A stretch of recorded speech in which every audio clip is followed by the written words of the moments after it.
Dari ahli hakim, selamat siang, izin bertanya, kedudukan CCTV dalam pembuktian itu sebagai apa? Apakah bisa dijadikan alat bukti?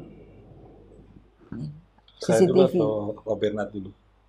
Ya, CCTV itu bisa jadi petunjuk. Itu kan kewenangan hakim untuk menempatkan ini petunjuk yang ada kait mengait atau saling mendukung dengan alat bukti lain. Bisa saja.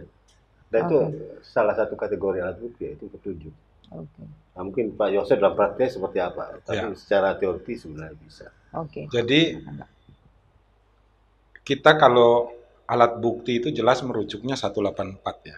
184 itu kan ada keterangan saksi, keterangan ahli, keterangan daripada terdakwa atau tersangka, kemudian bukti surat dan kemudian bukti petunjuk. Nah, di dalam praktek, bukti petunjuk ini hanya boleh dipakai oleh hakim yang tadi dijelaskan oleh Pak Bernard.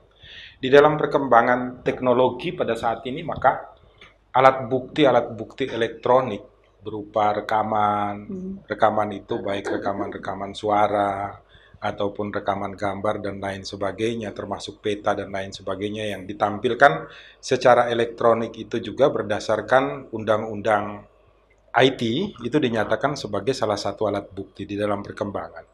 Kemudian sering disalahgunakan karena kita memegang umpamanya HP ini, bisa ketika duduk ngobrol saya merekam pembicaraannya Mbak Erna atau Pak Bernard tanpa seizinnya Pak Bernard atau Mbak Erna, kemudian saya pakai sebagai alat bukti. Ini terjadi pada kasusnya Pak Setia Novanto dan kemudian diajukan ke Mahkamah Konstitusi kalau saya tidak salah.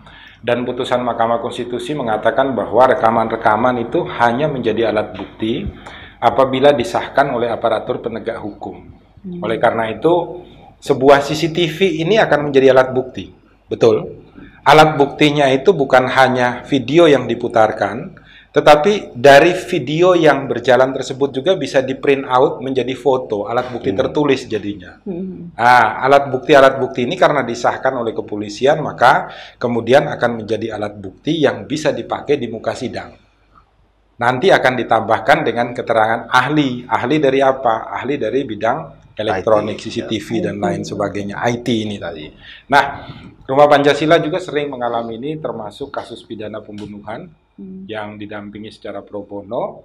Itu tidak ada saksi, tidak ada apapun, yang ada hanya dari CCTV. Dan kami mendampingi dari CCTV itulah hakim dapat kemudian menilai, maka lahirlah bukan hanya bukti tertulis dan bukan hanya bukti elektronik, tetapi bukti petunjuk juga ikut mendukung hakim. Maka lebih dari 2 alat bukti hakim dapat memberikan putusan yang adil terhadap seseorang yang didakwa di muka persidangan.